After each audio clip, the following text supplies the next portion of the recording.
अगर बनना हो तो बाज बनना, लेकिन कभी तोता मत बनना। तोता बोलता तो बहुत है, लेकिन ज़्यादा ऊंचाई तक उड़ नहीं पाता।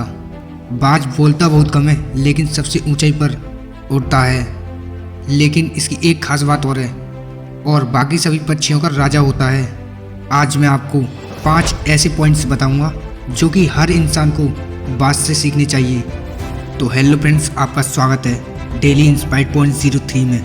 तो चलिए फ्रेंड्स, नंबर 1, बाज की तरह अकेला चलना सीखो। बाज अकेला उड़ता है और बाकी पक्षियों के मुकाबले सबसे ऊंचाई पर उड़ता है। लेकिन बाज अकेला उड़ेगा, लेकिन कभी भी चिड़िया और छोटे पक्षियों के साथ कभी नहीं उड़ेगा। बाज हमेशा या तो बाज के साथ उड़ता है या तो फिर वो अकेला उड़ता है। इससे हमें ये सीखने को मिलता है कि छोटी सोच वालों से हमेशा दूर रहें और अकेले रहना सीखो, क्योंकि यही वो समय है जब खुद को जानने का असली मौका मिलता है। नंबर 2, बाज की तरह अपने लक्ष्य पर ध्यान दो। बाज का विज़न बहुत ज़्यादा क्लियर होता है और बहुत ज़्यादा स्ट्रांग होता है। बाज अपने शिकार को 5 किलोमीटर दूर से ही देख लेता है, और जब एक बार उसे अपना लक्ष्य दिख जाता है तो फिर उसके बाद रास्ते में चाहे कितनी भी मुश्किल क्यों ना आए, वो अपने लक्ष्य को हासिल करके ही दम लेता है। इससे भी एक बहुत बड़ी सीख मिलती है कि अपना विज़न क्लियर रखो और उसे हासिल करने में फिर चाहे कितनी भी मुश्किल क्यों ना आए, पीछे मत हटो उस बाज की तरह। नंबर 3, बाज कभी मरी हुई चीज़ों को नहीं खाता। बाज कभी मरे हुए जानवरों को नहीं खाता, वह हमेशा जिंदा शिकार करता है। और इससे हमें ये सीख मिलती है कि ये जो हमारा पास्ट है वो मर चुका है, तो अपने उस मरे हुए थॉट्स पर ध्यान मत दो और अपने आने वाली ताज़ी फ्रेश ज़िंदगी में ध्यान लगाओ।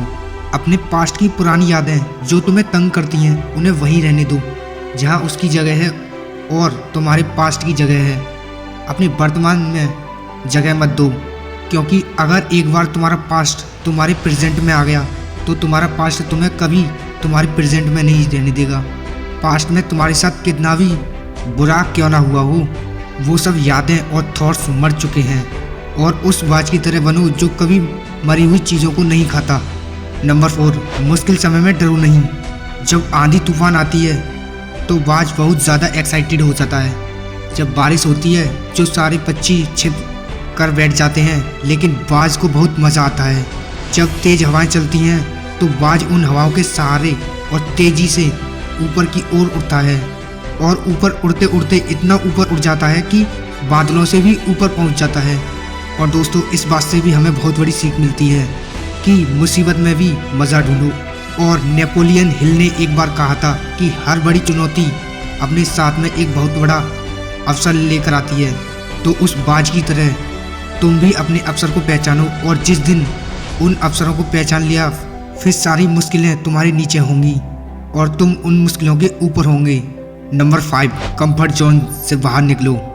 बाज अपने घोंसलों से सॉफ्ट घास को हमेशा निकाल देता है, ताकि बाज का जो बच्चा होता है वो उसमें कंफर्टेबल ना हो सके, क्योंकि अगर वो घोंसले में कंफर्टेबल हो गया तो वह वहीं रहना पसंद करेगा।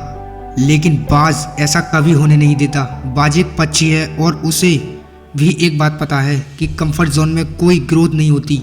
लेकिन हम तो इंसान हैं ना, और इंसान होने के बावजूद कई सारे लोग इस बात को समझते नहीं हैं। और आप जितना ज़्यादा कंफर्ट जोन में रहोगे, आपकी लाइफ में आने वाले टाइम में उतनी ही अनकंफर्टेबल हो जाएगी। दोस्तों, मुझे पूरी उम्मीद है बाज के 5 पॉइंटों से आपको बहुत कुछ सीखने को मिला होगा। आपको कौन सा पॉइंट पसंद आया कमेंट बॉक्स में ज़रूर बताएं। तो चलिए फ्रेंड्स, मिलते हैं नेक्स्ट वीडियो में। Thanks for watching my video. जय हिंद।